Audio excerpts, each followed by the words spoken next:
All right, we are on Facebook Live. It is 8 o'clock and the polls have been closed for about an hour now.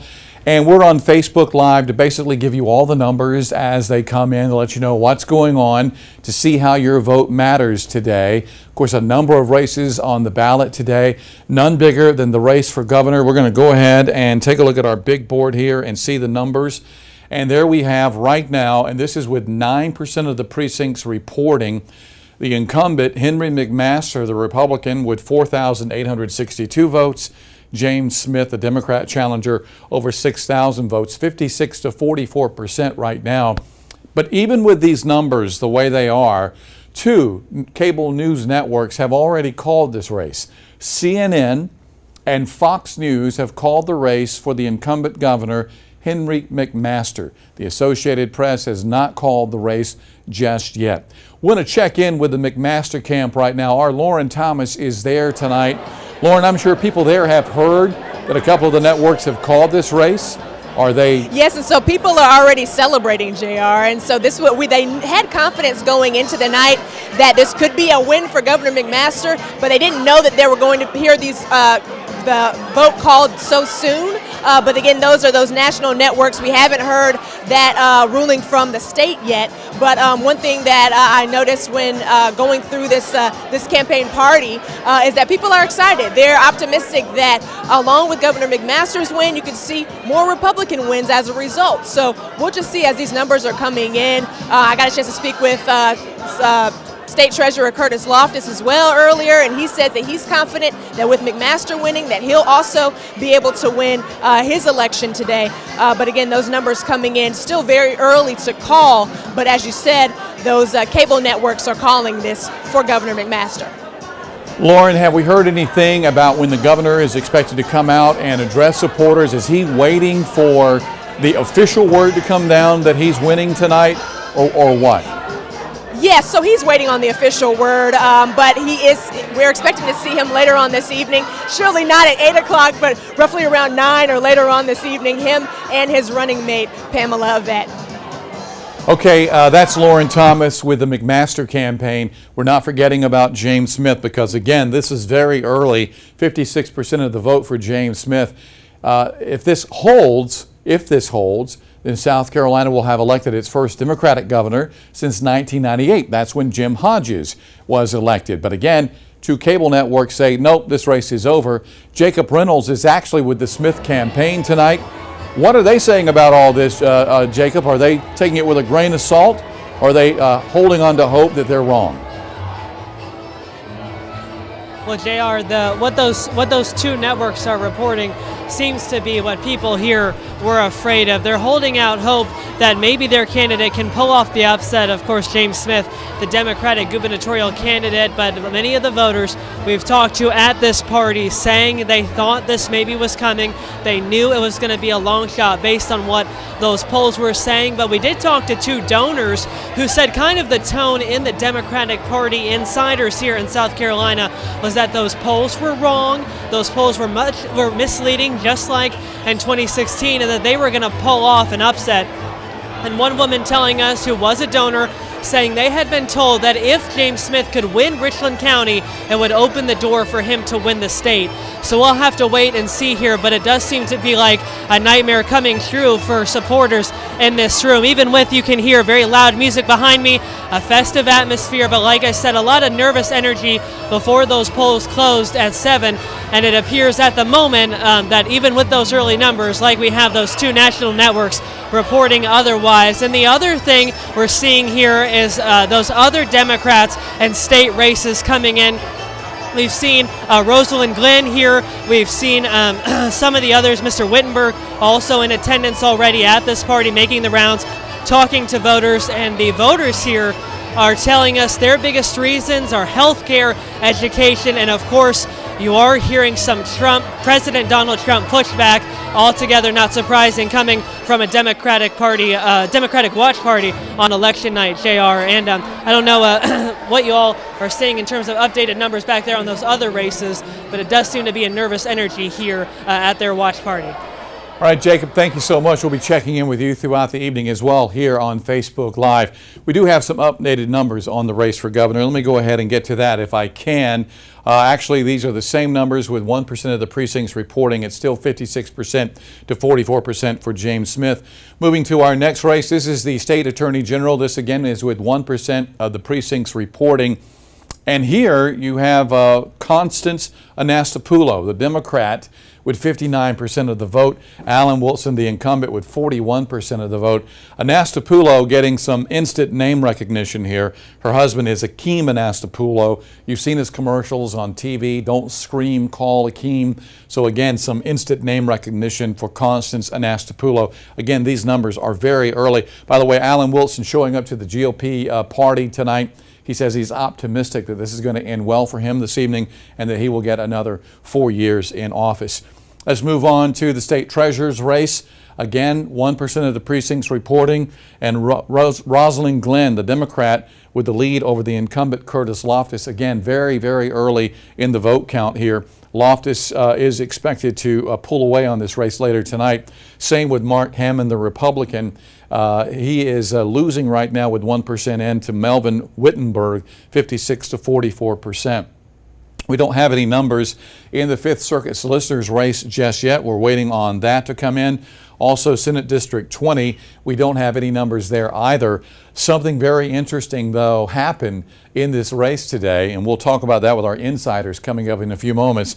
Apparently, Dick Harpootlian got a robocall today from Lindsey Graham for Benjamin Dunn. Harpootlian, if you know Dick Harpootlian, he's got a sense of humor, and he basically said Lindsey didn't mean that Dunn is done. So again, Dick Harpootlian getting that robocall today. Again, no numbers in on the first congressional race, keeping a close eye on that. No votes in on District 2. I'm just scrolling through here making sure no votes in on District 3. We do have some in on District 5. So let's take a look at this if we can for just a moment. This is 1% of the precincts reporting. The incumbent, Ralph Norman, with a slight edge over the Democratic challenger, Archie Parnell, about a 75 vote margin there, 51 to 48%. As we get some updated numbers there, we'll be talking about this in a moment with our insiders. 6th congressional race, no numbers are in there. And the state agriculture commissioner, Hugh Weathers, widely popular in South Carolina as the state ag commissioner, and he's got 79% of the vote right now. As we get back to the race for governor, no updated numbers there, but what we're going to do, we're going to walk over, I believe, to our set. Our insiders have rejoined us now. They were with us earlier tonight on News 19 at 7. Our insiders tonight, Trav Robertson, the State Democratic Party chairman, and Dave Wilson, our Republican strategist. Guys, thank you for your time tonight. It's a pleasure to be here. All right, so let's jump into this. CNN, Fox News projecting that Henry McMaster is going to be the governor again for 4 years in South Carolina. Trav, you don't agree with that right now? I think that someone at the networks made a serious mistake. We've got people still standing in line voting down in Charleston. We've got 327,000 absentee ballots, 33.5% are African American, 58% are female. I think that there's been a serious mistake in calling this race, and I'm not ready to do that yet. There are a lot of networks right now, JR, that are not calling this, and it's really so difficult because you take a look at the early numbers that come in, and early numbers could be one precinct, it could be two, out of thousands that we have across the state, and that's the place where this is the patience game, because while the clock ended at 7 o'clock, there's still, as Trav said, there's still people in line at polling places, and it has been long lines, a lot more than we had expected. You know, when we were talking about this on the air a few weeks ago, we were going, is there going to be voter apathy, or are there going to be people actually showing up? And we're seeing a lot more people showing up this time. All right, you mentioned something to me earlier, Trav, about the 5th Congressional District and the 1st Congressional District. You really believe that Archie Parnell and Joe Cunningham have a chance to flip those two red districts blue tonight? I do. I think that Ralph Norman made a significant error in judgment in assuming that Archie Parnell's campaign was over. And as a result of that, when someone has $500,000 in the bank and they don't leave a race, their campaign's not over. And it enabled Archie with Terrence Culberth and Kendall Corley to actually put together a grassroots organization. They've been doing it one fish fry at a time. And Joe Cunningham, they've taken advantage of Mark Sanford losing in a primary down in Charleston, and we're seeing what could be a historic turnout down in along the 1st Congressional District. That is, the 1st Congressional District is probably the only one that we could possibly look at flipping. You could see Archie Parnell doing something, but Ralph Norman is not going to do what he has done in the past. He's not going to let money be an issue. He would put more money into it if he had to, and I think that he did. And the fact that you had Parnell have to go through the difficulties that he went through with the allegations and everything that had happened back in the 70s when he was younger, that came up at a very opportune time for Norman, because it was part of it was a different side of the Me Too argument. Right. This was the side of the Me Too argument that was, listen, I'm not going to deal with abuse, I'm not going to deal with these things. And that ended up being something that I think drew a lot of Democrats away from that race for a while, and it made it very difficult for him to get the momentum back. All right, we are, of course, on Facebook Live, and Trav, I have to ask you, your microphone is turned inward. Oh, if you can just pull it out. Turn it back around. It's rubbing up against your jacket. Yes, sir. And that way we Sorry won't about have that. There we go. That's okay. This is live television on Facebook here. Well, and I just got some numbers from a precinct in a House district up there, and it shows Archie Parnell with 307 votes and Norman with 332, and the House candidate up there. So you're seeing that the previous House candidate only got 36.5%. John Kralevich up there is tied right now. So this is going to be a long night. I think you're going to see more ticket splitting in this election cycle than we have in a very long time. I think that's definitely going to be the case, because what you see right now is this became, and if we've talked about before, this is going to be one of those questions of, are you going to be in alignment with what's going on in Washington, and how much does the Washington race come into play here? Because as we said during the broadcast on air at the 7 o'clock, this is the precursor to the 2020 election. Right. And you saw droves of political big names coming into the state. Right. The coverage that was going along with that. And that was the kind of, hey, listen, this is actually a race that could be won, and it's one where people were paying attention. And I think that's why you see the voter turnout that you do right now. I want to talk about some of the top issues today. Voters considered several issues to be important to their vote in this midterm election. Immigration came out on top, 27%. These are numbers being provided to us by the Associated Press tonight. 25% said health care was most important. The economy, 19%. Gun policy, 8%. And terrorism, 7%. So again, right now, the most important issue in South Carolina, the top issue, immigration. And I think that you saw Donald Trump seize on this group of individuals who appear to be heading towards the border.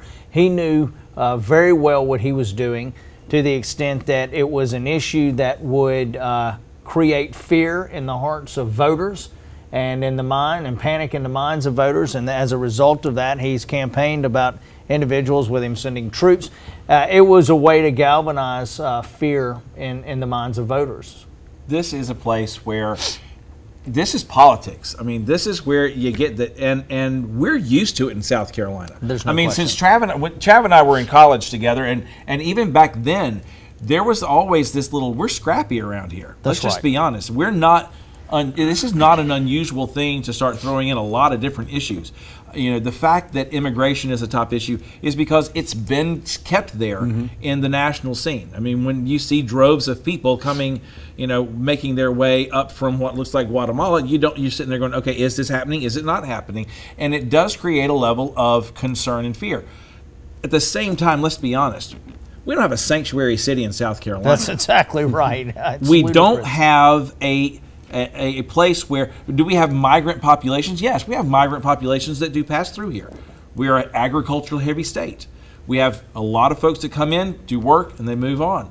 And that's not the same as immigration issues. Well, and I think you've also got to understand that South Carolina relies on the Hispanic population that most people don't understand. Right. You know, there used to be a migrant population outside of Richland County of about 70,000 people, and they would migrate to Gaffney, to Johnston, over to the PD for picking cotton Right. and other things of that nature.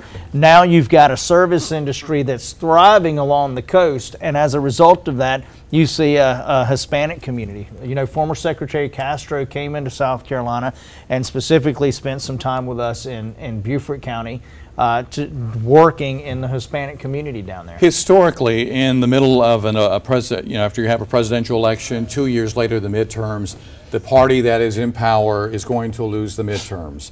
I think poll after poll after poll is showing tonight that despite the best efforts of President Trump and all of those campaign stops that he made since Labor Day, that Democrats are going to retake the House tonight. However, there's just a couple of polls out there tonight saying, hold on, the House may stay red tonight, but just barely. Well, listen, I can't be a hypocrite to the extent that I said I think it's too early to call the race here in South Carolina and sit here and tell you that I believe that's going to happen. I'm one of those people. I like to see the votes in the ballot box. I like to know where the numbers are before I start telling you what's going to happen. You know, it's like the big board over there is already starting to show right. new numbers that are coming in. You got 3% of precincts reporting right now, and it's a good number. I mean, if you're Henry McMaster, you've got a lead right now. The question is, does it hold?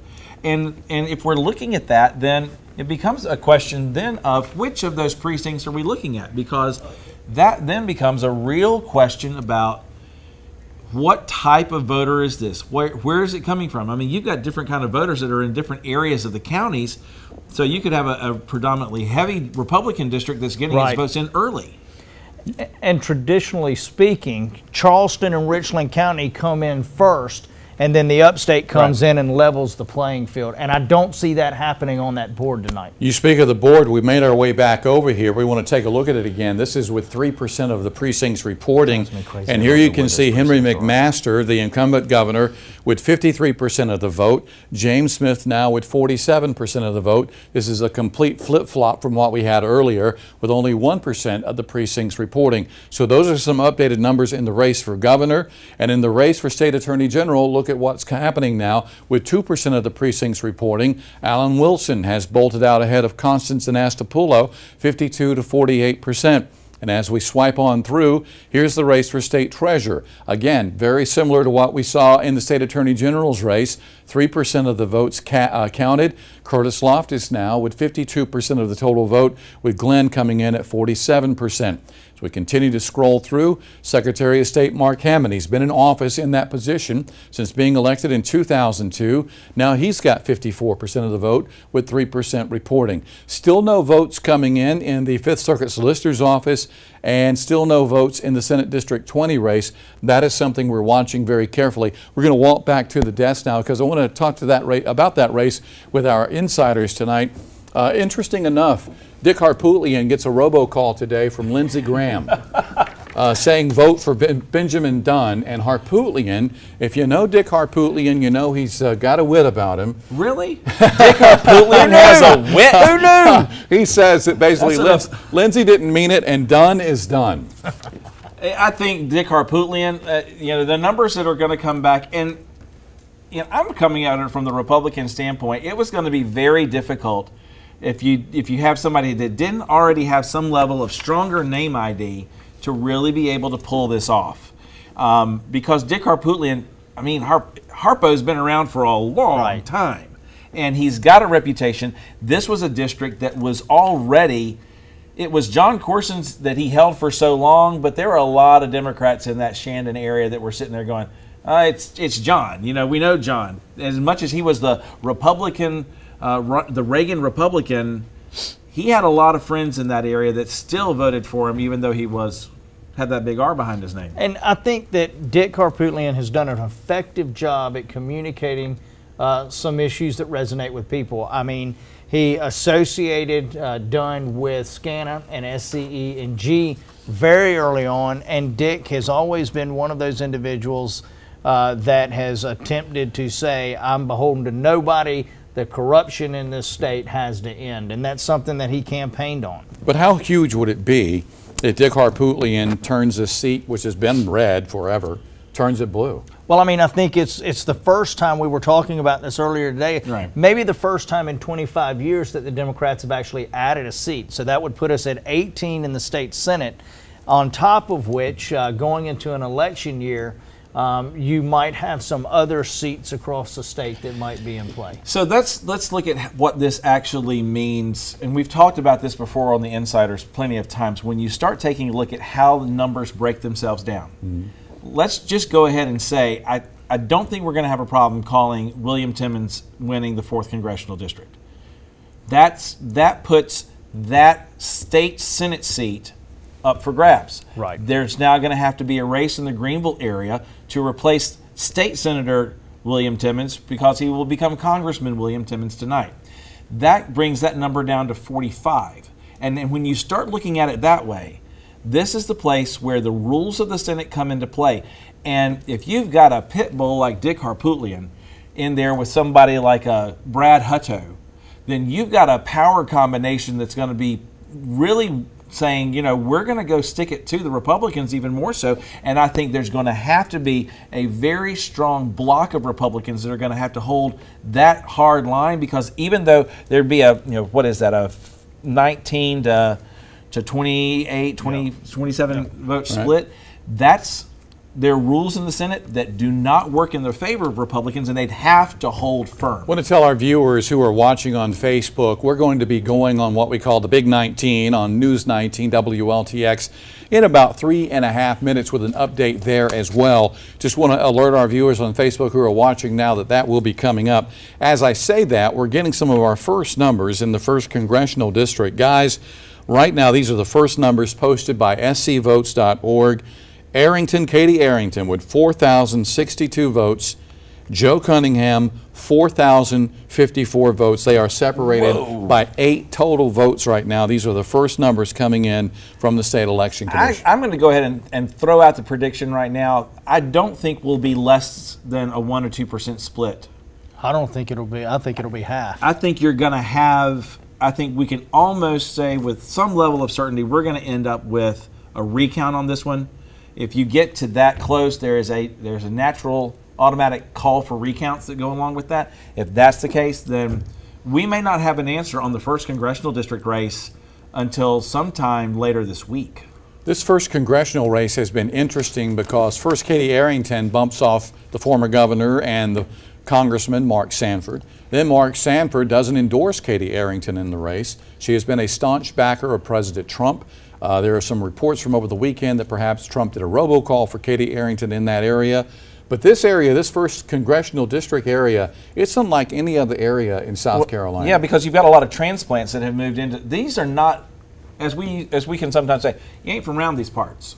These are people who have decided to move to South Carolina. A lot of folks are moving into this area. But I also think that for the first time in South Carolina, we have seen the issue of offshore drilling take hold in our political That's system. very, very and true. And the fact is that early on, Katie Arrington, to her, I think, mistake, said that she would support the Republican administration's position on putting all oil rigs off the coast of South Carolina. She tried to backtrack and change that with her nice little picture of her and Pence saying, I was explaining to him how bad it was. And Cunningham and his team seized on that.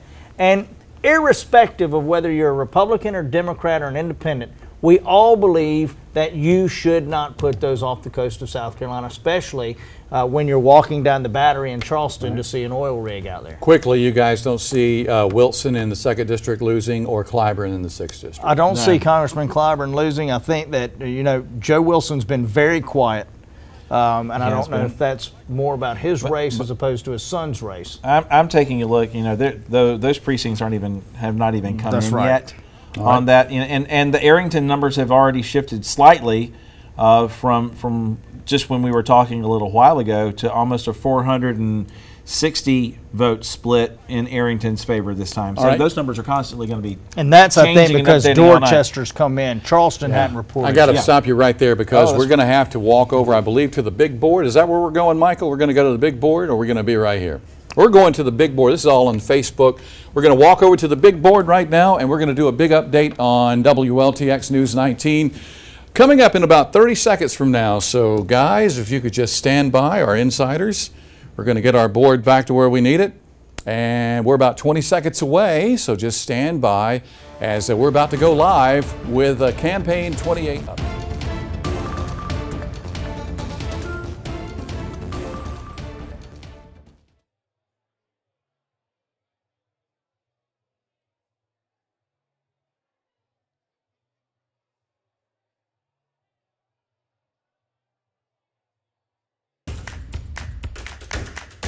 Good evening, 8:25 now, and we want to give you an update on the voting in South Carolina in the race for governor. Let's go ahead and check the numbers on our big board here. We can get those numbers to come up. All right, let's try it one more time. There we go. 4% of the precincts reporting right now. Henry McMaster with 52% of the vote, 48% for James Smith. In the race for Attorney General, Alan Wilson up 52 to 48% over Constance Anastapoulos. In the race for State Treasurer, Curtis Loftus, 53%, up 46% over Glenn, the Democrat challenger there. In the race for Secretary of State, Mark Hammond is up 8 percentage points. In the 5th Circuit Solicitor's race, we don't have any numbers yet on that. Neither do we have any numbers in Senate District 20. In the 1st congressional race tonight, it is nip and tuck between Katie Arrington and Joe Cunningham down in the Low Country. All right, so earlier this evening, both CNN and Fox News called the race for governor for Henry McMaster. Jacob Reynolds is with the Smith campaign tonight. And Jacob, what have they been saying tonight? Do they believe those projections?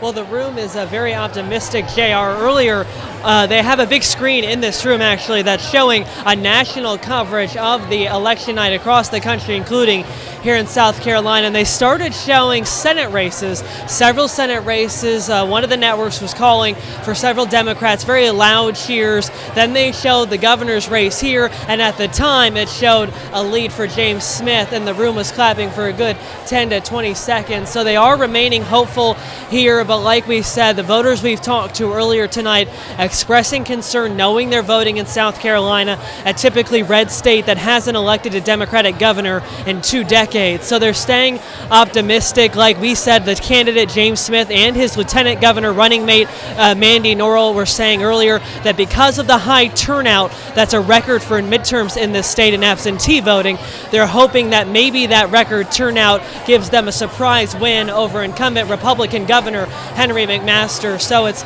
like I said, it's that anxious optimism here. They're hoping, they're keeping their fingers crossed, and like we said, as they show other races on this screen behind me, anytime there's a Democrat leading or a Democratic checkmark for a race that's been called, it's getting a lot of cheers, a lot of clapping here in this room in downtown Columbia. Reporting live, Jacob Reynolds, News 19, WLTX. All right, Jacob, thank you so much. We want to check some other congressional races now. In the 5th congressional race, Ralph Norman with 55% of the vote, Archie Parnell with 44% right now. 6th district, this is no surprise, 61% for Jim Clyburn over his Republican challenger there. And in the state ag commissioner, Hugh Weathers running away with it there, 67% of the total vote. Of course, we're going to be here throughout the evening. What we're going to do is wrap things up here on News 19. We're going to be sending it back to CBS. However, our Campaign 28 coverage is going to continue on Facebook Live. We'll be talking with our State House insiders about all the results coming in tonight. Be sure to stay with us right here.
think that when you take a look at where Ralph Norman has been, he is not going to let anything get in the way of continuing that race. I think when the Democrats pulled back from Parnell, it was a statement that basically we're going to have to distance ourselves in a way that was going to make it very difficult for him to get the same type of support that you see from Joe Cunningham.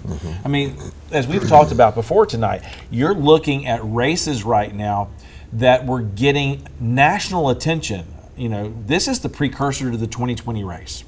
You think about the Democrats that were coming into the state to campaign for Joe Cunningham. If those same Democrats were coming in, you know, Joe Biden, Cory Booker, if those folks were coming into the state for Archie Parnell, I think it probably would have ginned the Democrats up a little bit more in that district and made the race even tighter than it was. Or is. I want to mention a bond referendum going on in Lexington County. This bond referendum, I believe, is for more than $350 million, and voters over in Lexington County right now are voting which way on that, Dave? Right now, because I'm just getting new numbers that just came in, we're looking right now at with 47% of the precincts reporting. We're looking at 11,400 votes to about 8,700 in favor of the bond referendum. That's a $365 million bond referendum, and that was a closely contested kind of race, but the sentiment has always been it's going to be somewhere around a 60-40 split. The reason for that is Lexington 1 took a very strong stance that they wanted to make sure that something was going to be happening in every single school in the district. That district is growing by 500 students every single year. And that's going to be a very interesting thing to start to see whether or not the schools can keep up with the growth that's happening all throughout the county. When it comes to education, Jim, I mean, bond referendums, I mean, it's up to the people who actually live in those areas. And it certainly sounds like some residents over in Lexington County feel like they need this money, they need these new schools, they need these renovations to be made to existing facilities. Lexington County is growing so fast, Joe, that you have to do what you're doing. There's no question about it. So you can't argue with that. And education is top priority on everything. And them citizens over there, they see what they need to do because it is a growing county. When you look at the top issues, that drove people to the polls today, immigration was not mentioned among them today. Education. Immigration was number one, followed by health care, the economy, gun policy, and terrorism. But education did not make the top of the list when it came to what people were passionate about in voting this year. And that's really interesting, though, because what we were talking about earlier, we were talking about the fact, let's just think about amendment number 1, the statewide amendment, on whether or not we're going to actually be choosing and voting for the superintendent of education. Which is losing right now as far as those numbers are concerned. Yeah, if these are the numbers on the vote right now, those numbers are exactly consistent with the numbers that we just got in from Lexington County, because Lexington County has the same 41-59 split, which is very interesting because this is one of the first times when we've been working through some levels of restructuring where the voters have turned around and said, I don't want to give that power to the governor. And you've been vocal against that on your end. Yes, I have. But when it comes to education, I think the reason it might not make the list that people just assume that you're going to take care of it. You're going to do what you have to do educational-wise. So they didn't even feel that would be an issue for this time around. Yeah. And so, you know, was this an attempt by the Republicans to turn out a vote? Perhaps.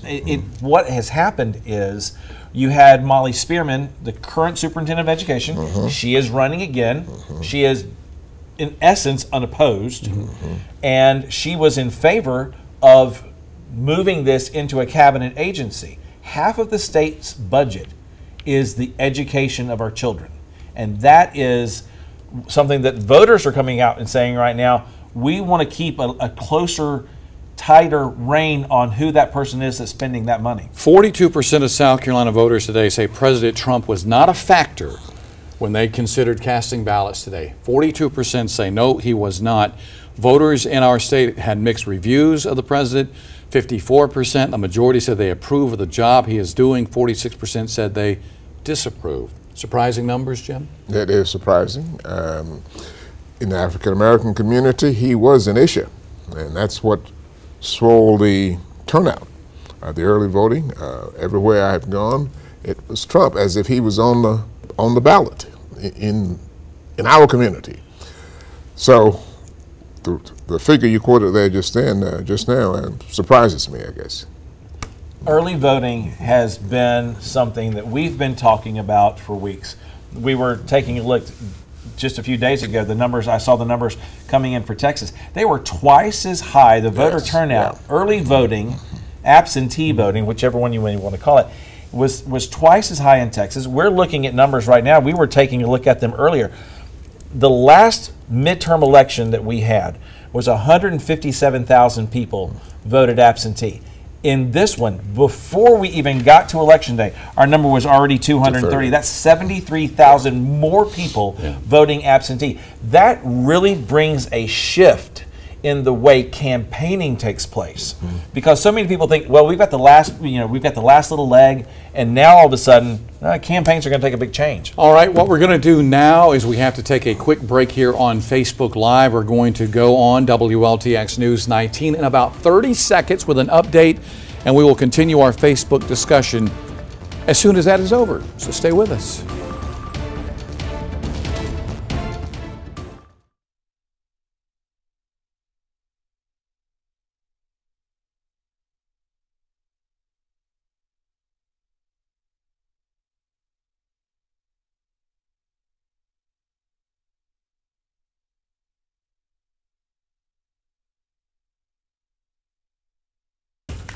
All right, 9:25 is our time. Taking a break from the CBS national coverage to get you updated on what's happening locally as far as races of interest are concerned. In the race for governor, 33% of the precincts reporting right now. Henry McMaster, the incumbent, with 56% of the vote. James Smith with 44%. In the race for attorney general, Alan Wilson, the incumbent, with 56% of the vote right now. In the state treasurer's race, Curtis Lofton is leading the way with 57%. Secretary of State Mark Hammond also at 57%. Fifth Circuit Solicitor's race. This is of interest to a lot of people in Richland and Kershaw counties.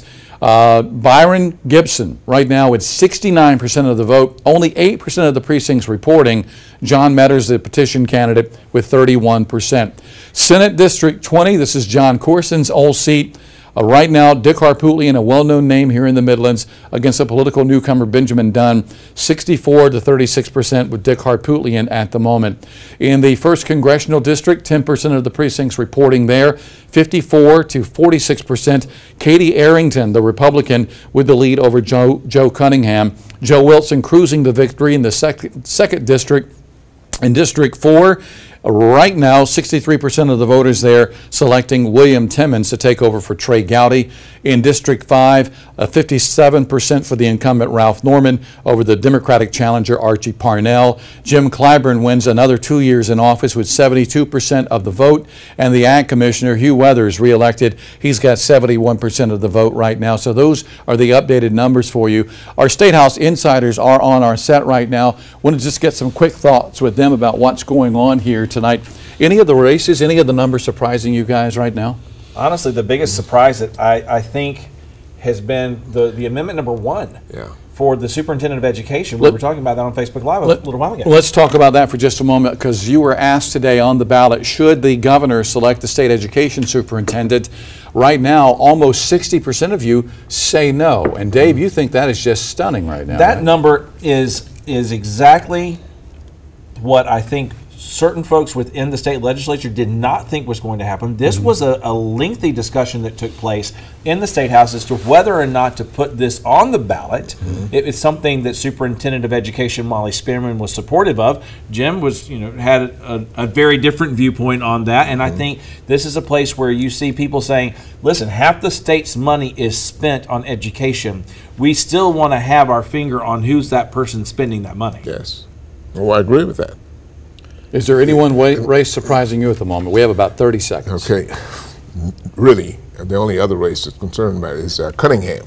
Now, I just feel that he was going to come in much closer than he is now. That still could happen, but until we see what happens in Mount Pleasant and the lower part of Charleston. We're just beginning to see counties only a few counties have fully reported, and we've got a long time to go. Yes, we do. Okay, what we're going to do is send it back to CBS network coverage in about 90 seconds. They will continue going over what's going on nationwide. We're going to continue our discussion on Facebook Live, and we'll be back here again at 9:55. We will see you then.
Fellow Republicans, you ready to call another victory tonight?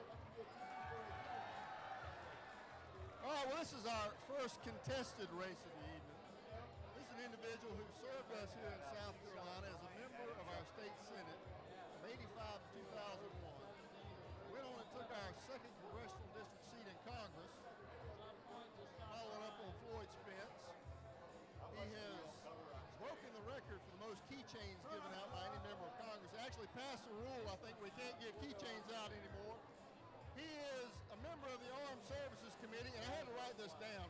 He is the chairman of the Bulgaria Caucus, the French Caucus, the co-chair of the Slovak Caucus, a member of the Afghanistan Caucus and the Kurdistan Caucus. Joe Wilson loves him a caucus. Y'all give him a round of applause. Thank you. And ladies and gentlemen, it's an honor to be here tonight and to see so many wonderful people. And what's really impressive to me, I hope the media recognizes the number of young people who are here. Because the future of the Republican Party is so bright with the young people who are here.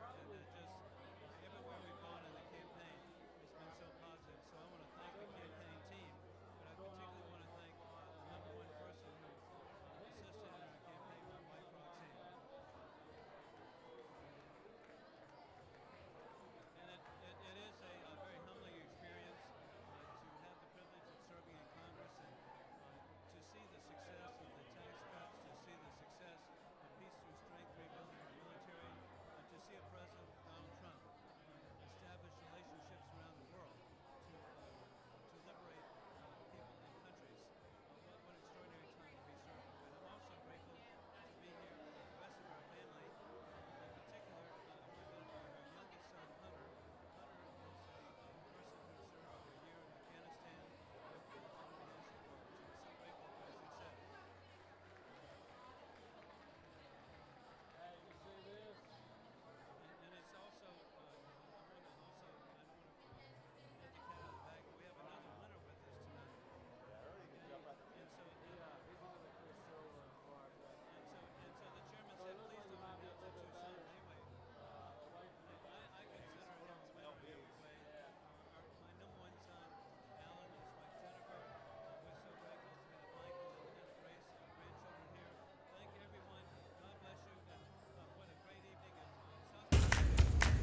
We are back on Facebook Live as the Associated Press now has called the race for governor.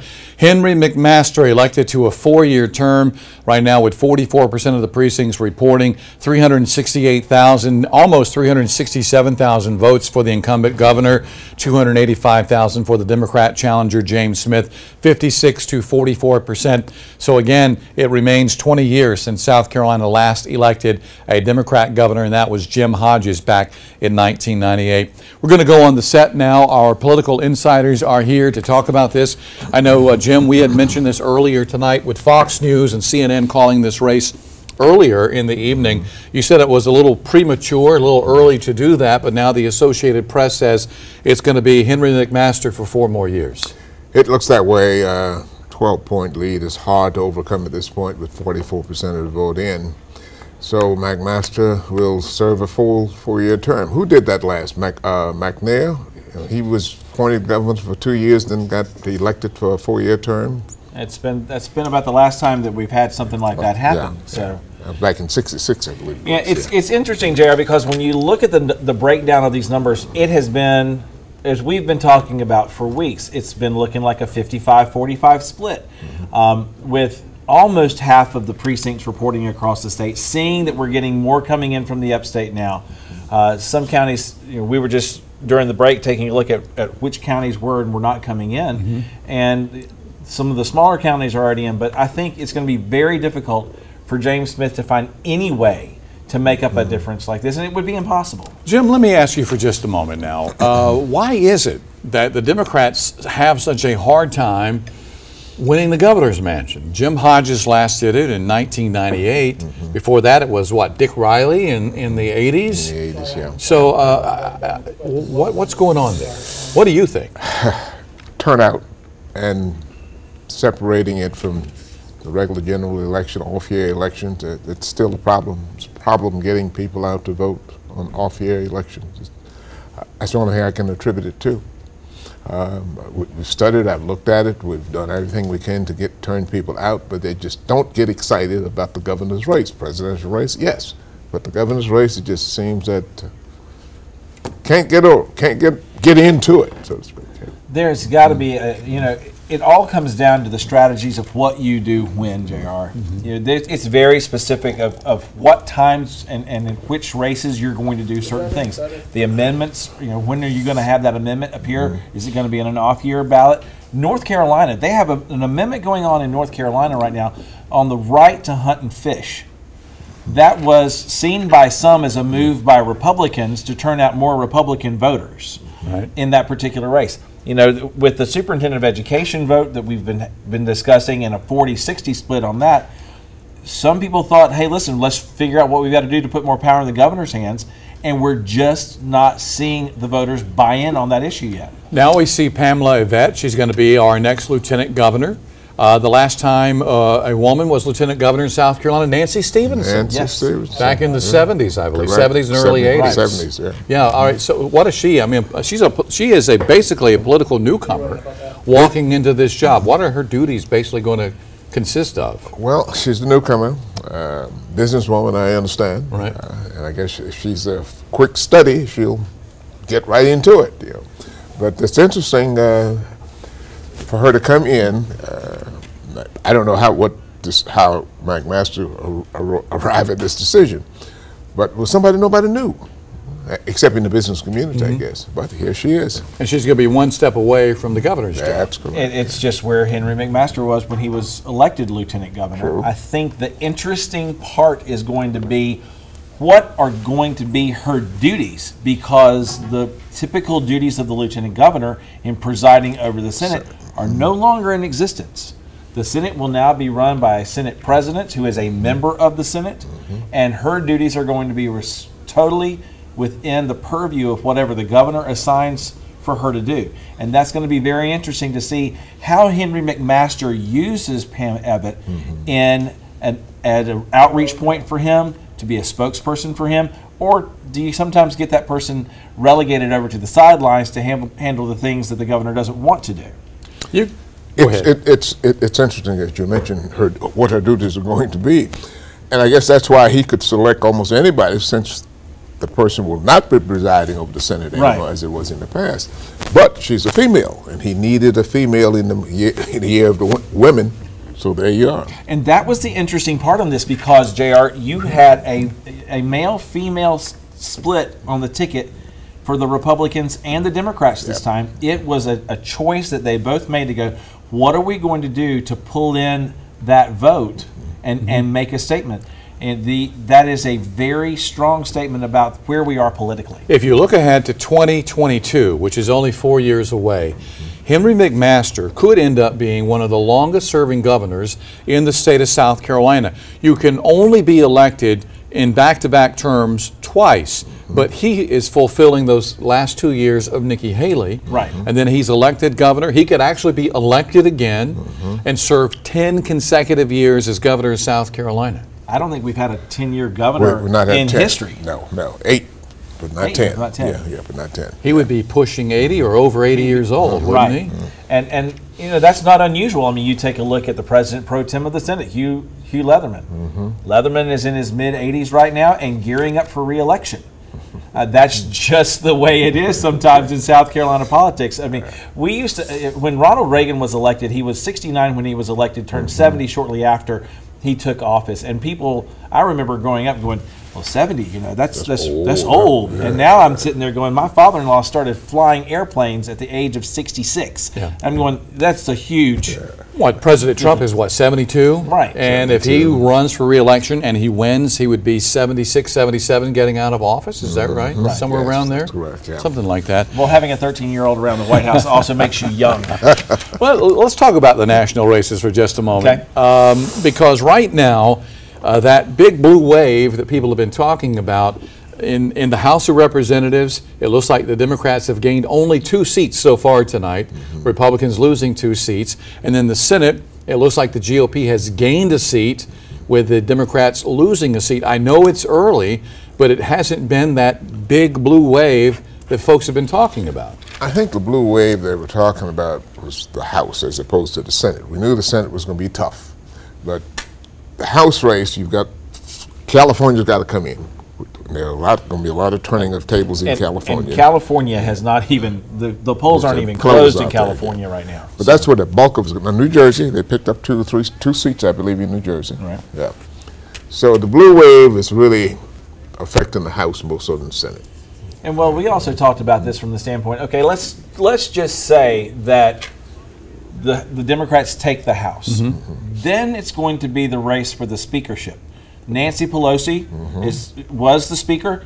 There's talk of, she's the front runner, but you've got Jim Clyburn, who has been sitting in that third position for a long time. Yes. And he is going to, I can guarantee you, if you start taking a look at how the tea leaves have been stirring around, it has been a move that he is starting to make. That could be a very strong point if he becomes Speaker of the House, and the strength of Lindsey Graham in the Senate. That would be a 1-2 power punch, even if it's a split Congress for South Carolina. It's just not a done deal. If the Democrats take the House, it's not a done deal with Nancy Pelosi, is it? No, it's not a done deal at all. Now, back to Lindsey. Suppose Lindsey's appointed Attorney General.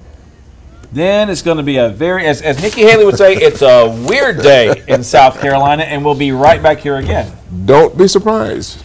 That is the way he's been sucking up to Trump. It's very interesting. And I'm sure Sessions is gone. Sessions is on his way out. Here's the thing on Lindsey, and this is the interesting part. Lindsey will be up for re-election again in 2020.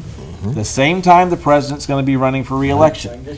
He has been working very closely with the president. As much as they were in opposition at first, they're golfing buddies, and trust me, they hang out together a lot. And he has been working in lockstep with the White House, because Lindsey Graham's philosophy is very simple. I'd much rather have a seat at the table than to be on the table. Right. And that's where he is going to take advantage of that. But is he willing to give up the power that he would have in the Senate for a part-time job that could only last for 2 years as Attorney General? That would be the interesting question. You got the Nikki Haley factor. You always have the Nikki Haley factor.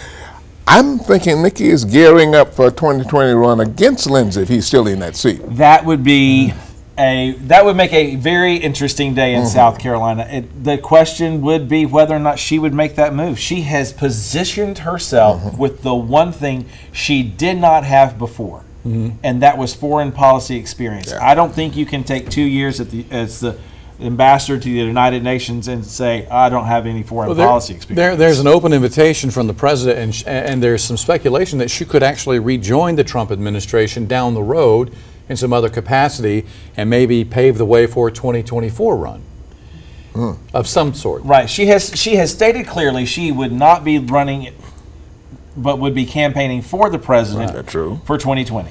That being the case, that's where the Lindsey Graham seat comes in. That's where the seat, it depends upon which way the tides turn. Is she gearing up for that? Now, we had a very lengthy conversation a few weeks ago talking about the debts that she has collected over time. She's almost $1 million in debt right now. Nikki Haley needs to spend a little time in the private sector earning a little money to pay off those debts if she's going to be looking at raising money, because to raise money again and run against Lindsey Graham, you're going to have to raise $3 to $5 million easy. All right, so Jim Clyburn easily winning re-election tonight in the 6th District, but also in the 2nd District tonight. Joe Wilson cruising to another victory, another 2-year term. A short time ago, he thanked supporters. Let's listen in. Thank you, Mr. Chairman. Thank you. And ladies and gentlemen, it's an honor to be here tonight and to see so many wonderful people. And what's really impressive to me, I hope the media recognizes the number of young people who are here, because the future of the Republican Party is so bright with the young people who are here, and just everywhere we've gone in the campaign, it's been so positive. So I want to thank the campaign team, but I particularly want to thank the #1 person who assisted in our campaign, my wife, Roxanne. And it is a very humbling experience to have the privilege of serving in Congress and to see the success of the tax cuts, to see the success of Peace Through Strength, rebuilding our military, to see a President Donald Trump establish relationships around the world to liberate people and countries what an extraordinary time to be serving. But I'm also grateful to be here with the rest of our family. In particular, I want to identify our youngest son, Hunter. Hunter is a person who served for a year in Afghanistan with the Army National Guard. So we're so grateful for his success.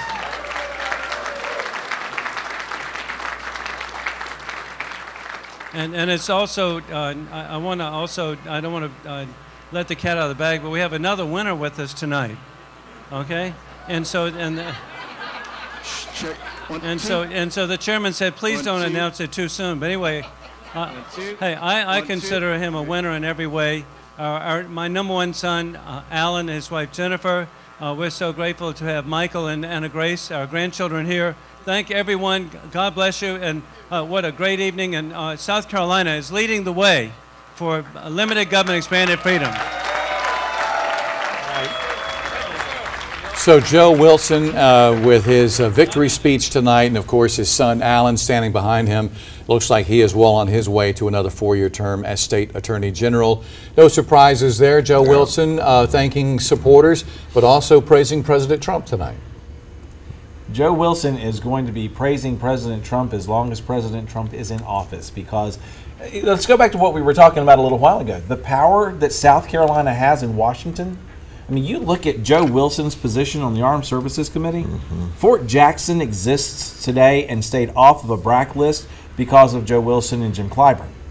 You've got new things that have been coming into South Carolina from a military standpoint because of Joe Wilson and Jim Clyburn working together. And it's what Steve Benjamin talked about earlier this evening. We can't talk about it from a Democratic standpoint or a Republican standpoint. We've got to talk about it from a South Carolina standpoint. We are now coming to the point where we have to start thinking about governing instead of running. And that's going to be the very interesting part of what we've got to do next. Joe Wilson's is Mendel Rivers reincarnated. Very true. Mendel Rivers brought so many military installations here. Somebody got up on the floor of the Congress and said, if we put another military installation in South Carolina, it's going to fall over into the sea. But we got it. Well, yeah. That was Mendel Rivers, and that's what Joe seems to be these days. All right, so again, Joe Wilson reelected to that another 2-year term. And it's funny, these congressional races, a lot of folks say, wow, wasn't he just up for reelection a couple of years ago? Well, yeah, every 2 years, that's when members of the House of Representatives are up for re-election. So it's almost like a constant election campaign going on with these guys. You never stop running for office when you're on the House side. Yeah. Exactly. Now, when you're on the Senate side, it's very different. I mean, that's why they call it the deliberative body. The South Carolina Senate serves for 4 years. The United States Senate serves for 6. And that's where you have the longer view of what are we looking about for the state, or what are we looking about for the country.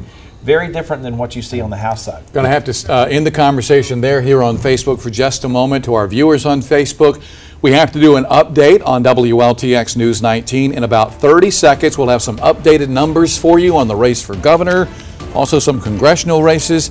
That's coming up in about 20 seconds. That's on News 19. We'll be back on Facebook Live in just a few moments.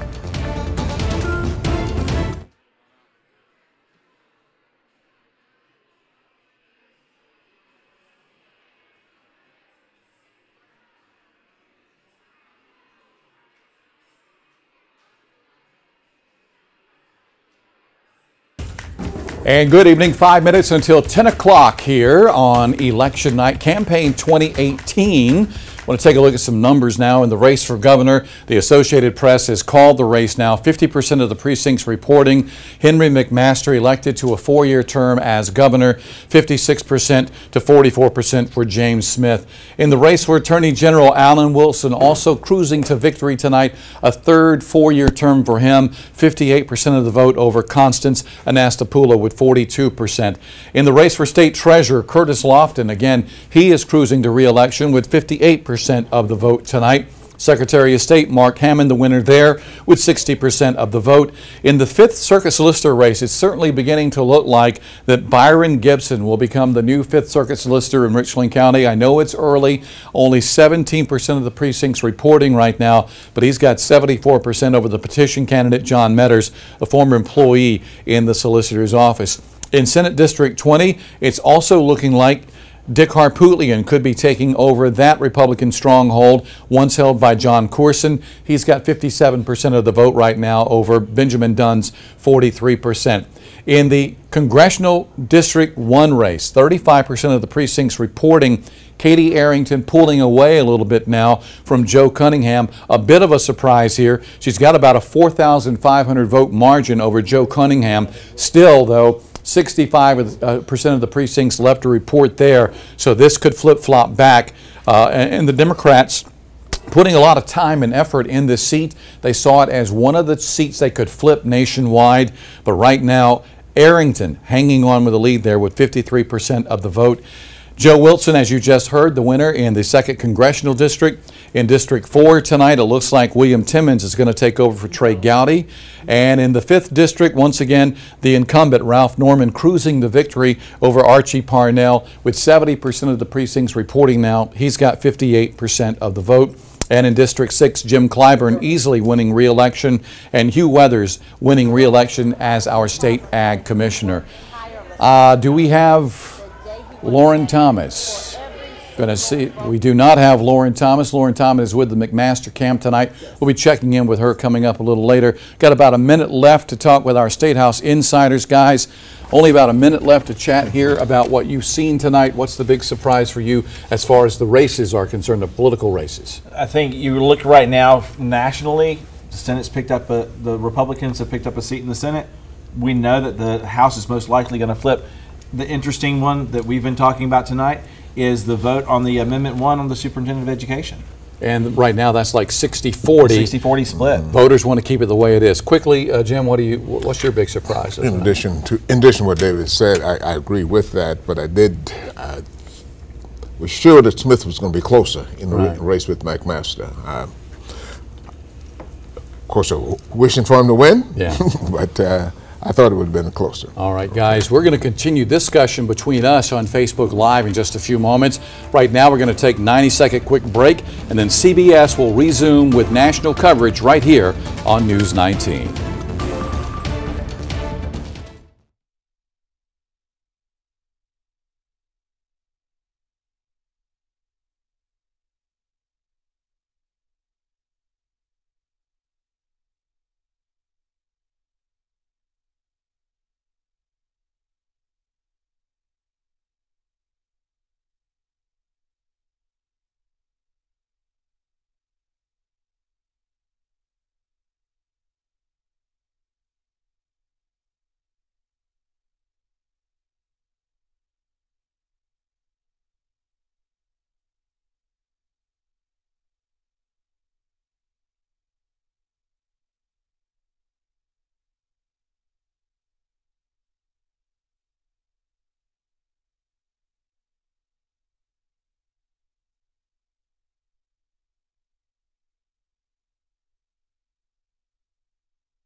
We are back on Facebook Live. Campaign 2018, the votes are being counted. Jim Smith, by the way, just conceded the race for governor with Henry McMaster. McMaster, the projected winner tonight, but again, a concession from James Smith just a short time ago, apparently making that phone call to Governor McMaster and congratulating him on his victory. Our State House insiders are with us, Jim Felder and Dave Wilson. We'll be hearing from you gentlemen in just a moment.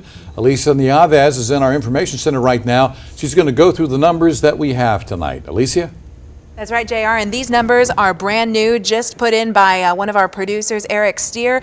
So thank you for that, Eric. So in the governor's race, like you mentioned, it has been called. We have a new governor of South Carolina. Henry McMaster wins 56% to 44%. For the race for Attorney General, Alan Wilson, 57% against his opponent, Constance Anastapoulo. 43%, that is with 60% of precincts reporting. For the next race for South Carolina Treasurer, we have Curtis Loftus, the incumbent. He is ahead 58% against two political newcomers, Rosalind Glenn, 41%, and from the American Party, Sarah Work, she has 1%. Again, that's with 60% of precincts reporting. Also at 60% for Secretary of State, we have Mark Hammond, the incumbent. He has 59% against his opponent, veteran Melvin Wittenberg, with 41% tonight. We are going to the 5th Circuit Solicitor's race. Byron Gibson ahead tonight, 75% against opponent John Metters with 25%, and that is with 28% of precincts reporting. And again, these numbers just coming into our newsroom tonight. For the Senate District 20 seat, Benjamin Dunn, political newcomer there, 47% against Dick Harpootlian with 53%. That's with half the precincts reporting tonight. For the District 1 seat, Katie Arrington looks to be ahead, 54% against Joe Cunningham, 46%. That is just under 40% of precincts reporting. And District 2, Sean Kerrigan, the Democrat, 39%. Can't quite beat Joe Wilson. I believe that is a race that has also been called. That's right, that race has been called. Joe Wilson is the winner here with 60%. In District 4, we have Brandon Brown, 40%. This is with 17% of precincts reporting against William Timmons. He has 56% of the votes, and we're just getting very few of these numbers here. We're waiting for the rest of the precincts to come in on that one.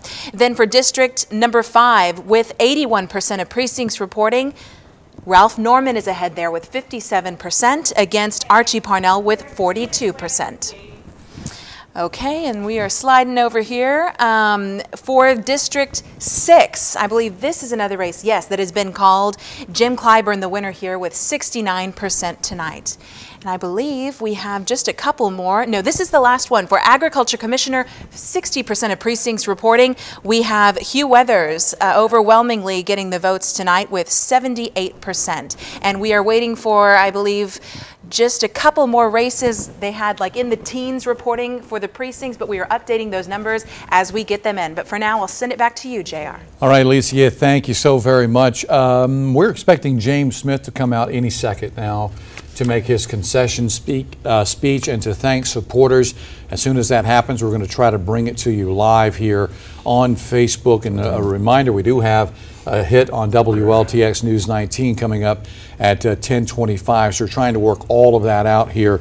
In the meantime, we do know that it looks like the question on the ballot, should the governor appoint the education superintendent, that might fail tonight. That has consistently stayed 40-60 split to no in numbers that are coming across the entire state, county by county. You're seeing a consistent no on that. The question that then raises is, what does that mean for the legislature who put this on the ballot to begin with? Was this a kick the can down the road kind of thing?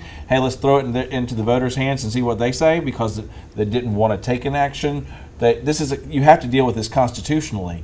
And there was never really a huge push until the very end on this particular question. And I think this is a place where the voters have come back and said, listen, 50% of the state's budget has to do with education.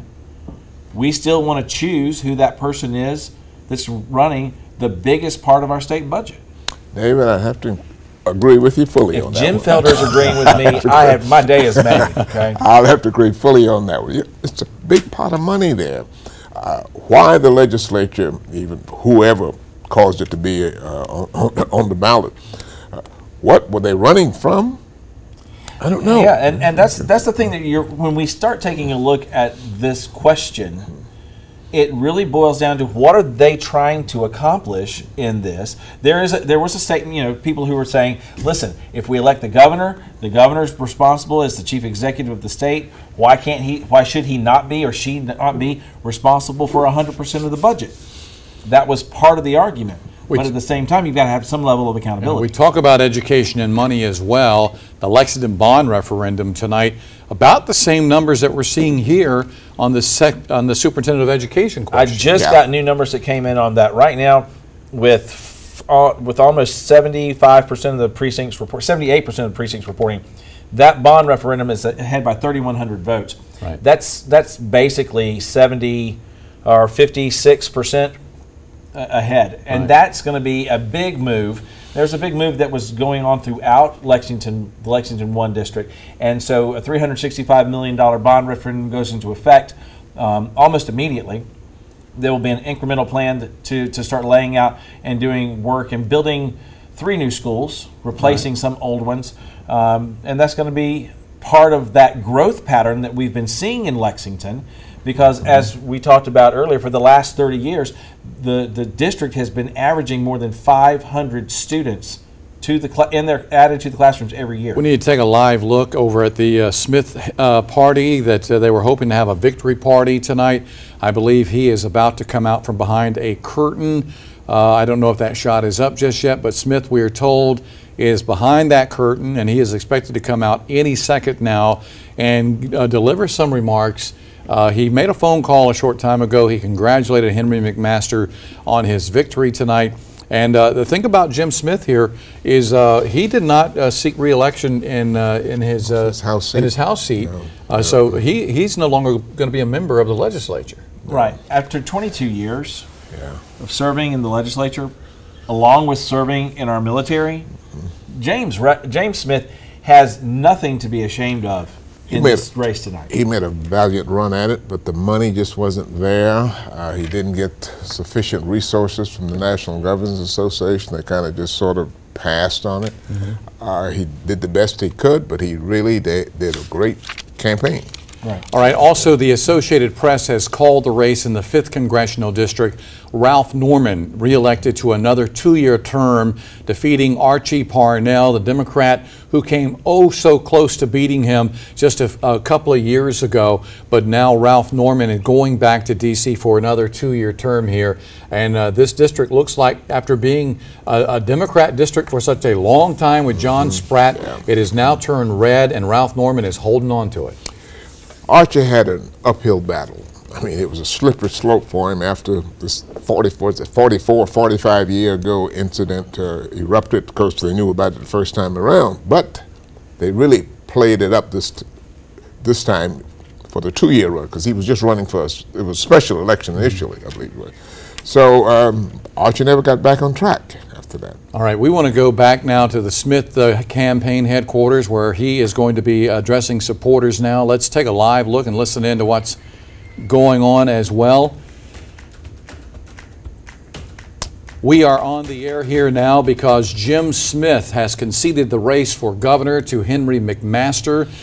Smith, the longtime Richland County lawmaker, made a phone call a short time ago congratulating Henry McMaster on his victory tonight.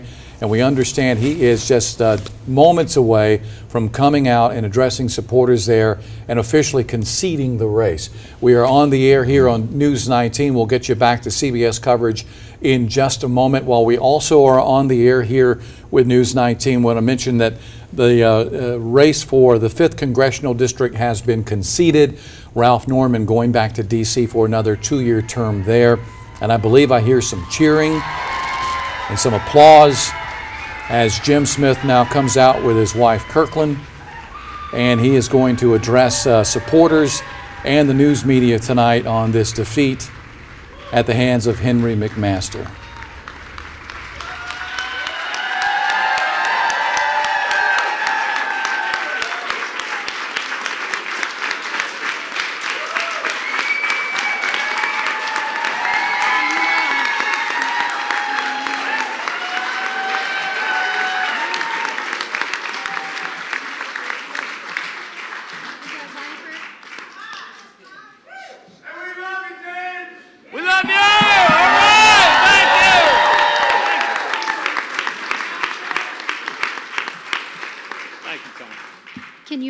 operate this? How do I get it down? It comes from my old days in the root doctors. I know how to operate these things. Thank you. Hey, y'all. That's right. That's right. Thank you. Thank y'all. We look out over this, and I think a prevailing emotion is really overwhelming gratitude. We want to thank the hundreds of thousands of South Carolinians who shared our optimistic and hopeful vision for this state. And I want to personally thank my family, my children, Teddy and Emma, who've given up their mama for the past year.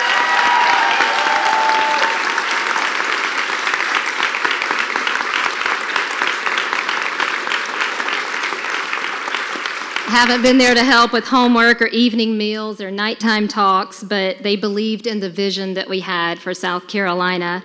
And Mitch, my best friend of the past 28 years, my husband and my rock.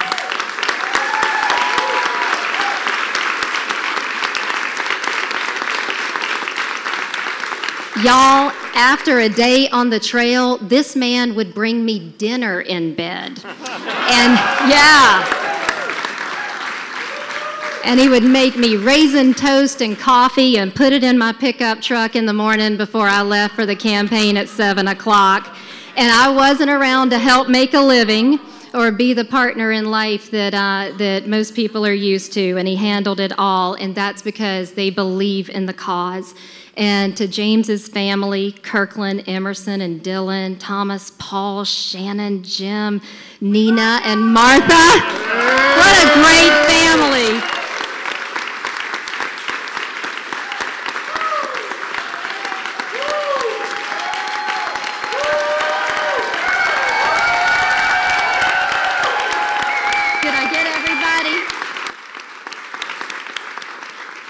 For me personally, one of the greatest blessings of this campaign has been getting to know James's family.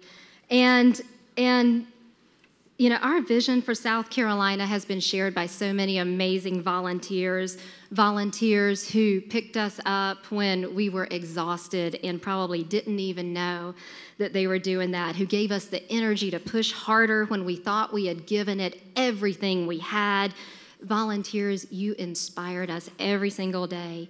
And the staff, the loyal, visionary, brilliant staff of this campaign has been absolutely amazing. Our friends, yes.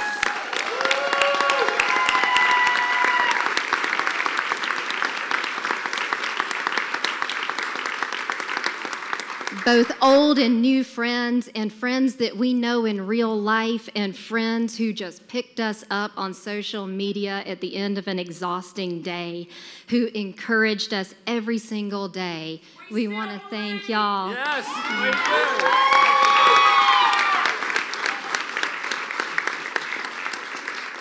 do. And our opponents who ran a good issues-based campaign, who are not our enemies. They're just people who have a very different vision for South Carolina than we do, and we thank them for that. And I want to thank James Smith for asking me to be his partner in this journey, a journey that has taken us to all parts of South Carolina, to all 46 counties, to small towns that are the heartbeat of our beautiful state, connecting with amazing people and hearing their stories. I'm proud to have run this race with James because in everything he does, he is courageous. Yes.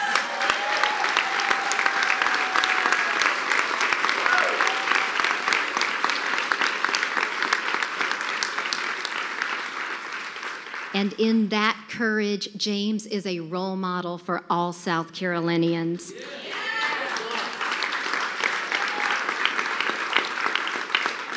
A quote that I often used about James when I would do surrogate for him in the primaries was the man in the arena quote. It's not the critic who counts, not the man who points out how the strong man stumbles or how the doer of deeds could have done them differently. It is the man who is actually in the arena, the man whose face is marred by dust and sweat and blood, who strives valiantly, who spends himself in a worthy cause, who at best, in the end, knows the triumph of high achievement, and at worst, if he fails, at least he fails while daring greatly, so that his place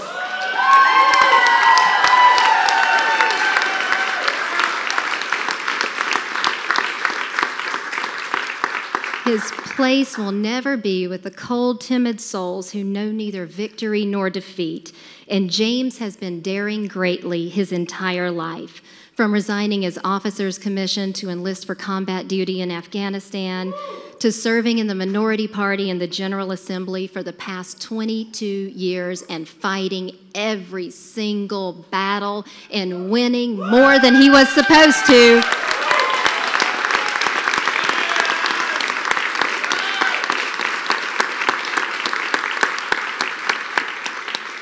James Smith believes in South Carolina. He believes in all that we are, and he believes in all that we can be. And y'all, that vision remains alive. Nelson Mandela said, "Don't judge me by my successes. Judge me by how many times I fell down and got back up again."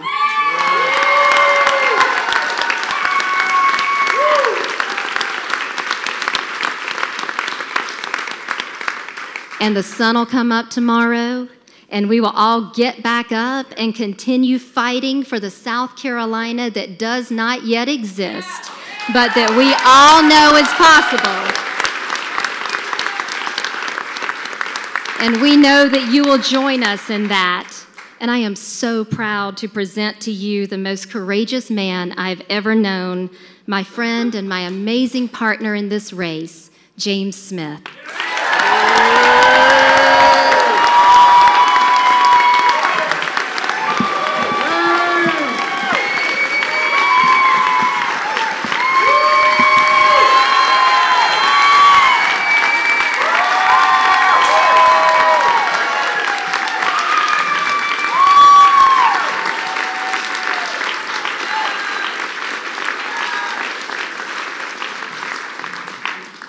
Man, I'm ready to do this again. Yeah, I'm telling you. Right. Actually, yeah.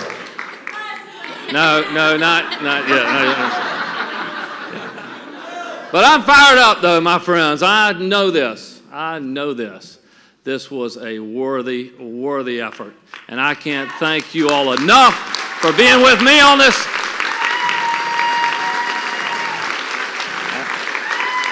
And we are not done. But it's good to be with you all. And I tell you, I could not have had this experience and traveled as far as we have done without the best running mate you could ever imagine. And Mandy, thank you. Thank you. I always said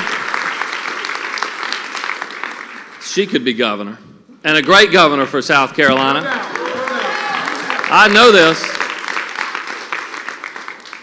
But it's good to be with you all and to have an opportunity to say thank you. Thank you to so many who have committed so much in this effort. And my wife and my family, we are so grateful for the efforts that were made. And what has happened is nothing short of amazing. I have some special guests here, although everyone here is very special. My team from Afghanistan, these men, we have not been together since our feet stood on the earth.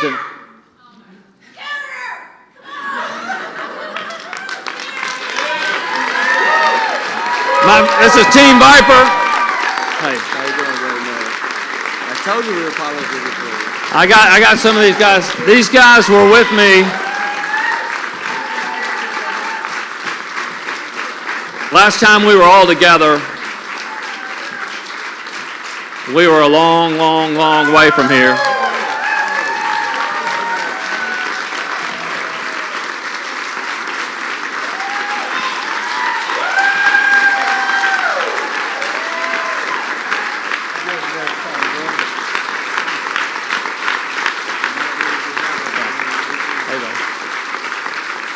So I introduced him to you real quick.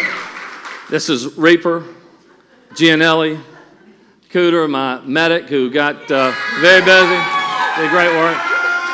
Bogey, Stephen Bogartis, my driver, great American. This is Thumper. He handled the Mark 19 and is a great American Smithers.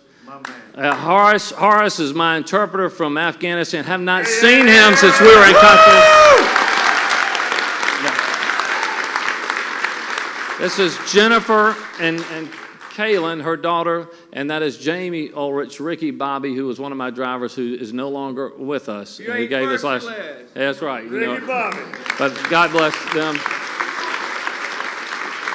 And Fergie, John Ferguson, or Lollipop as we call him, is the very best. These guys are the best. They live, and I still stand in awe of the courage that they shown every day. And it was really part of what compelled me and my family in this race, that it was never, never about us and our future. It was always about the people of our state and their future, because that's who we serve, right? We know the difference between leaders who are there for us and leaders who are looking out for their own political futures. And we deserve better than that in South Carolina. We do. These guys set the example every day, and they come here. It's the first time we've been together in over 10 years, all in the same place. And they come here from places like New York and Florida and Gaffney. You know it, exactly right. But from all parts in between. But I'm so thankful that they're here, and their presence gives me a great deal of strength, and I thank them so very much. I know this too. None of this could be possible without my very best friend in life and my childhood sweetheart, and someone who's been with me through so much, my dear wife, Kirkland. Yes.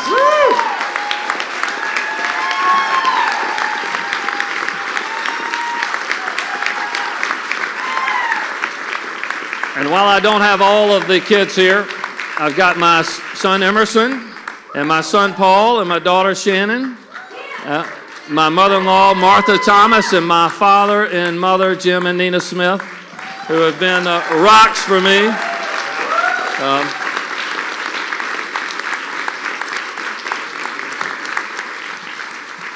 And we had the best volunteers in the world. My goodness, I'm telling you. The thousands and thousands of hours that were committed. And let me tell you, we thought we might write a few postcards, and y'all wrote over 130,000 postcards and getting us incredible effort. And I have to say this campaign from the very beginning was powered by the people of South Carolina. All walks of life, all corners, from all means. And you just have to look at the reports. We had almost 4 times the individual donors than what Henry had on his campaign.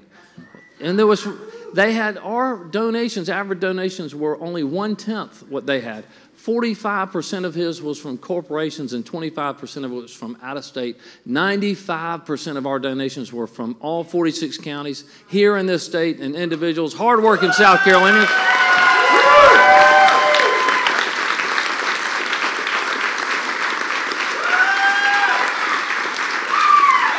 The very best. And the staff, the team that we put together. I am so thankful for all of the team involved in this. Scott Hogan, who joined us, and Scott, thank you very much. I got to say, the guy who's been with me the longest, Scott Hereford, who's with me in the morning and all late at night. But truly the best team that put together a heck of a campaign, and I'm so thankful for all of their efforts. And I also want to have a moment to just say a little bit about, I got off the phone with the governor, and I had a very good conversation with him. I congratulated him on his victory. I wished him the very best in his next 4 years, and pledged that I and everybody I knew will do our best efforts to see South Carolina forward and to focus on the things that we know that matter to the people of our state. Because this work is not done, my friends. We've got a lot of work to do. And this is the reality. What was so important about this effort is we were going to tell the truth to the people of our state, because that's what they deserve. They deserve authentic leadership that says, you know what, this is the place we love and the people, and we're not going to take anyone for granted. And we know you can't move South Carolina forward if you're not willing to bring everybody along. But to do that, we had to make some changes. Because I know we're better than 50th in anything when it comes to educating our kids, right? And we have to have a plan. And we know we were going to do what needed to do to protect the dignity and rights of every human being and every citizen of our state. And it didn't matter who you love or who you prayed to, but you were a first-class citizen in South Carolina. No one second.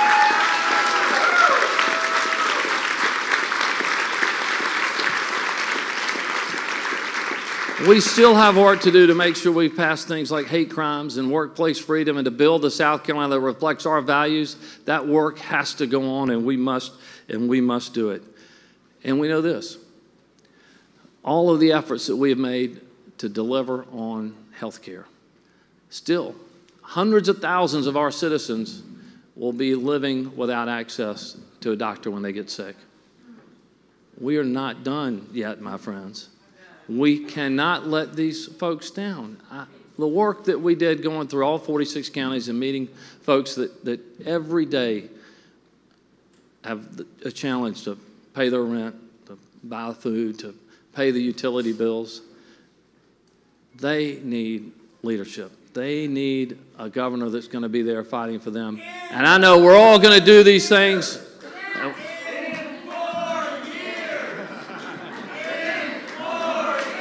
All right. I know in these 4 years we're going to work to make sure that they're held accountable and that we focus on these things and get this work done. This has been a great, wonderful privilege to be the Democratic nominee for governor of the great state of South Carolina, and I couldn't do it without y'all here.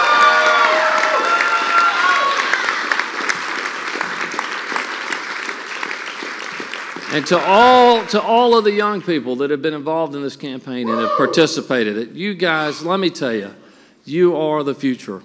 And now more than ever, we need your engagement in what's going to happen because it is all about the future that we want, the South Carolina that does not quite yet exist, but we know can be there. And so take heart.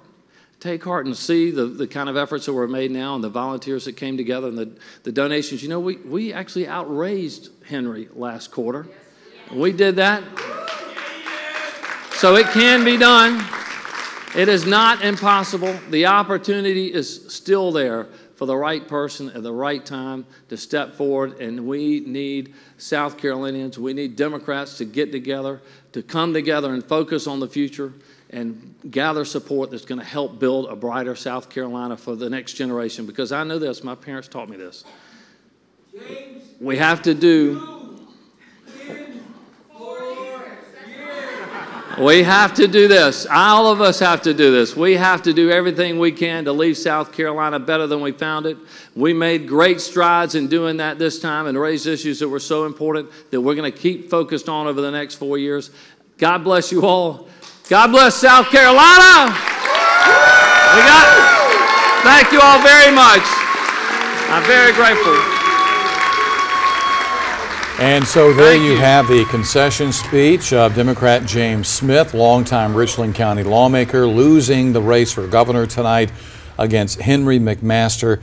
Henry McMaster elected to a full 4-year term and taking over, of course, the last 2 years from Nikki Haley, who joined the Trump White House. No surprises. He thanked his supporters.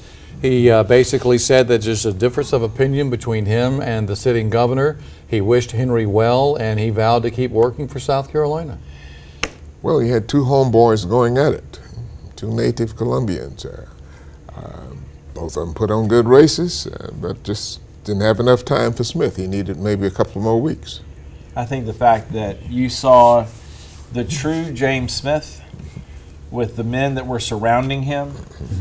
James Smith has been, with the exception of a few issues, could have easily just as run a race as a Republican as a Democrat. Right. Because with the exception of the two core issues, 2 or 3 core issues for the Democrats, the military record is incredible. The leadership that he has shown, incredible. But I think it really came down to this. it came down to what are we seeing going on in South Carolina? When you take a look at what's going on in our jobs development, what's going on in the economy, those things start to add up. Have to cut you off. Pamela Evett is speaking right now, the Lieutenant Governor-elect for the state of South Carolina. Let's listen in now. Their unending support and enthusiasm through this entire campaign. I want to thank you, South Carolina, for changing the course of my life.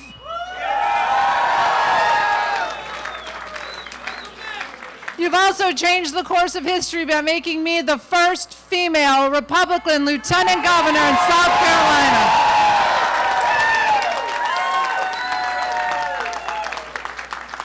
I want to take a moment and thank some people who have been such a big part of my life before this campaign, during it, and throughout. First and foremost, I want to thank God. God has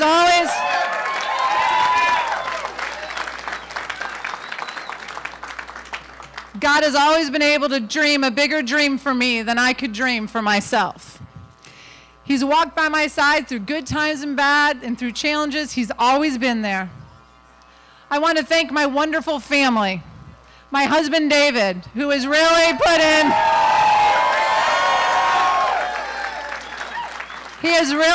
the time at home, at our business. He has spent day and night driving me across our great state so he could be by my side through this campaign. To my children, Amanda, Joseph, and Jackson. They never doubted for a moment that we'd be on this stage making this speech tonight. To my mother, Jenny. She has been my biggest cheerleader through life and the best example a daughter could ever have.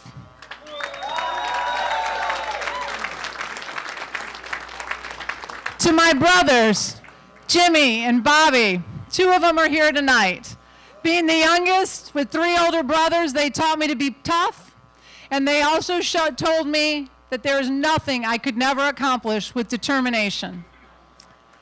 To my best friends, Sonia and Megan.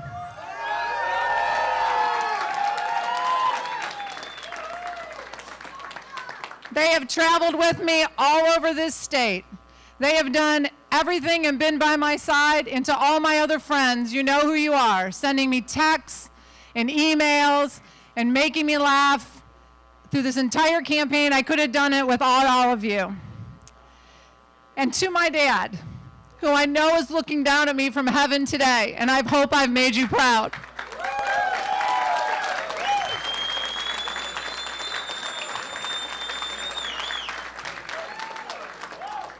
He taught me the importance of working hard, doing good, and aiming higher. And that's what I intend to do every day for you, South Carolina, as your Lieutenant Governor.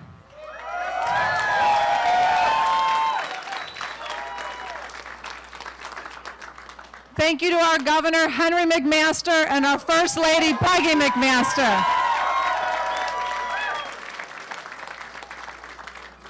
You believed in me, and you asked me to help with this journey.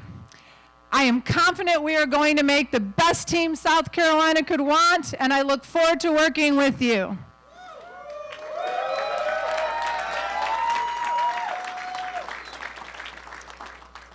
To all my people at QBS, my team leaders, and everybody that works for me, thank you so much for stepping up while I've been campaigning. You've done a wonderful job. As I said the day of my announcement, I understand and I will never lose sight of the fact that you, South Carolina, the power belongs to you, the people of this great state. I vow to bring all the energy, passion, and knowledge that I've known in building my business to Columbia with me. Together, we can make a real difference and leave this beautiful state we love so much better than we found it, for ourselves, for our children, and for our grandchildren. I am incredibly honored to be your Lieutenant Governor, and I assure you I will never forget who I work for.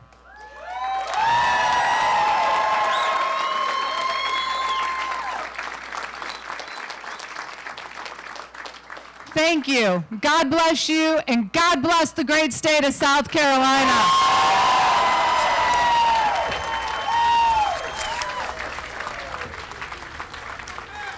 Pamela Yvette with her. Without further ado, I'm bringing up your governor and my governor for the next 4 years, Governor Henry McMaster.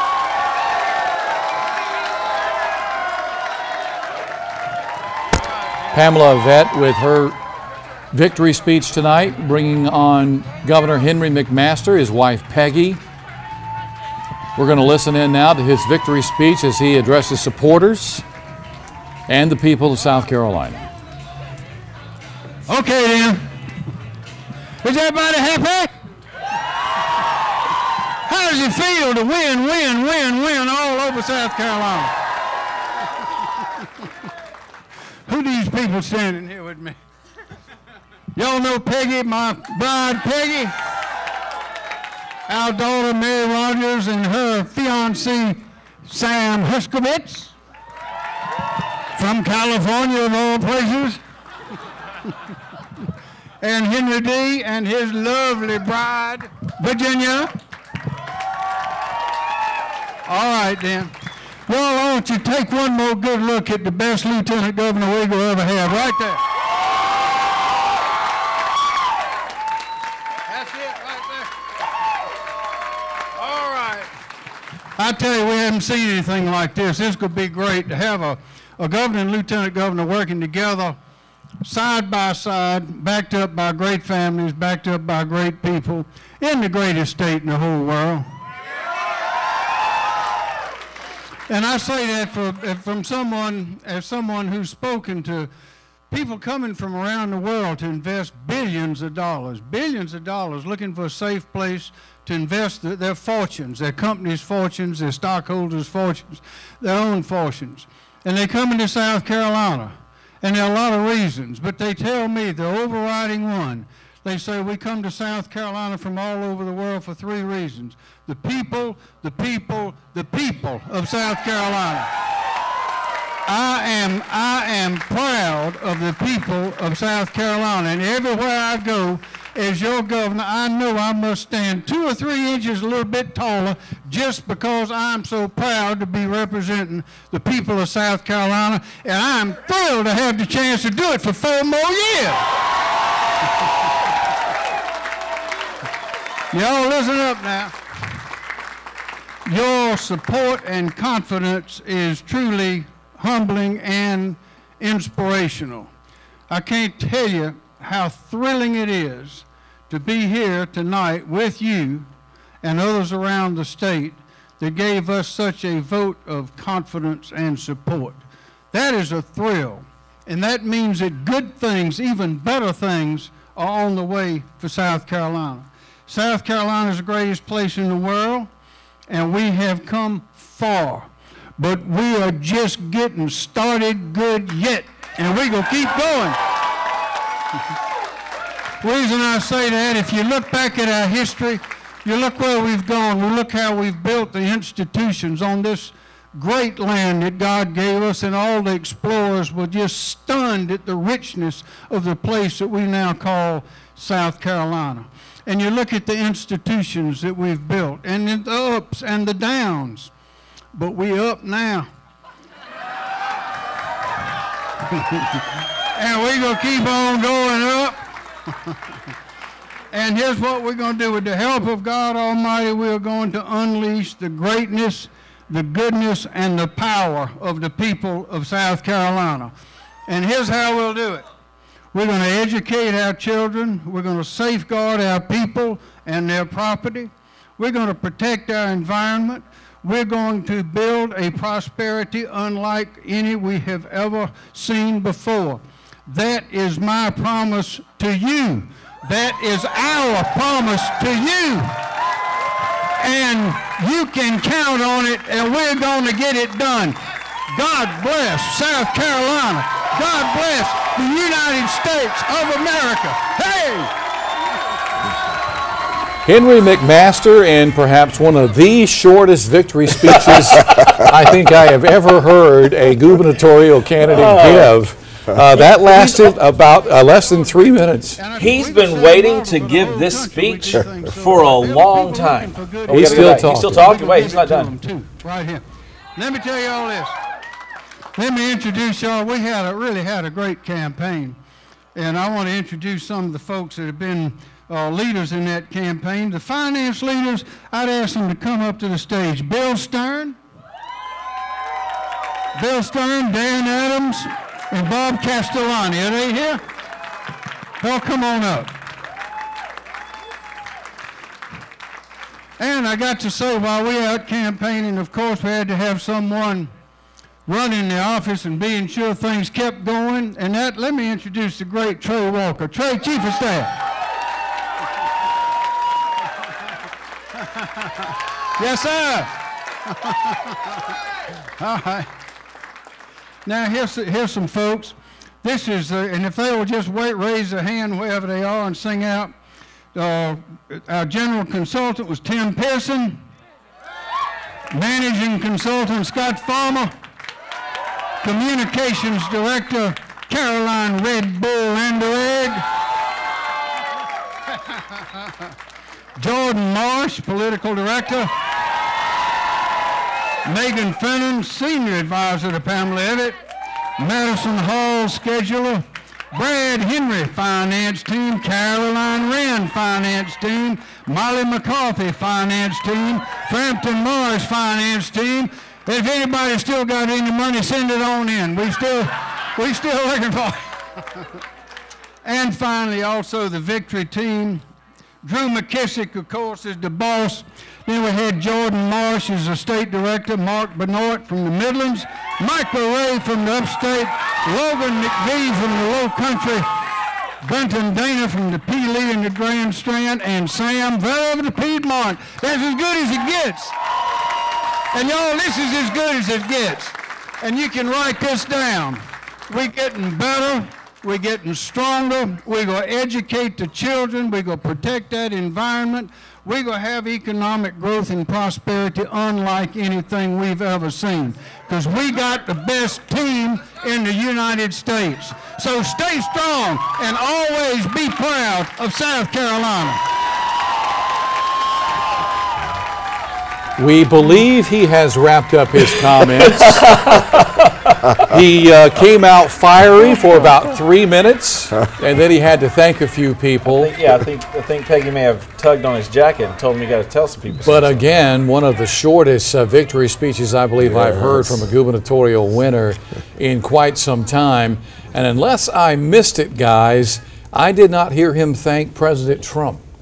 I did not hear the name Donald Trump in that speech. And, you know, it's too bad Antoine's not here because that would have been a moment of sheer joy for our counterpart. It is very possible while we were, when we thought he was finished, it's very possible he could have mentioned the president's name there, but I did not hear it, and it's probably just a lapse of a note that he failed to read off of tonight. Probably so. The president played a big role in him winning the Republican nomination, and the president did not come back to campaign in South Carolina again for Henry McMaster because, again, the polls showed he had a pretty sizable lead over James Smith from start to finish here. And the president was needing to be in places that could solidify what he needed as much as possible in Washington, D.C.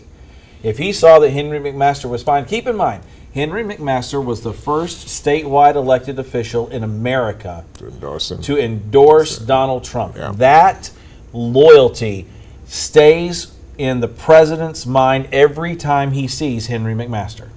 That's an important thing. You know, and the other part about it, you go back to, this is the first time, too, that Henry McMaster has ever been able to give the winning speech as governor for South Carolina. When he ascended to that position when Nikki Haley went to the United Nations, he didn't get to have that victory speech. He's been waiting for this for 30 plus years. He seemed quite happy. He did. I will put it that way. I will put it It's a moment he has been waiting for. Happy, yes. Indeed. Yes. As far as James Smith and his speech, we were touching on that before the governor came out with his victory speech. Do you expect more out of James Smith down the road? Is this going to be it for him, or is he going to get back into politics? Oh, no, he'll get back into it. He'll get back into it. You can be sure he's probably looking at a Senate seat, maybe governor again. You know, he's still a young man. So you'll hear more from him. You'll hear from Jim Smith. We're going to take a quick break. We'll be back with News 19 at 11 in just a couple of moments.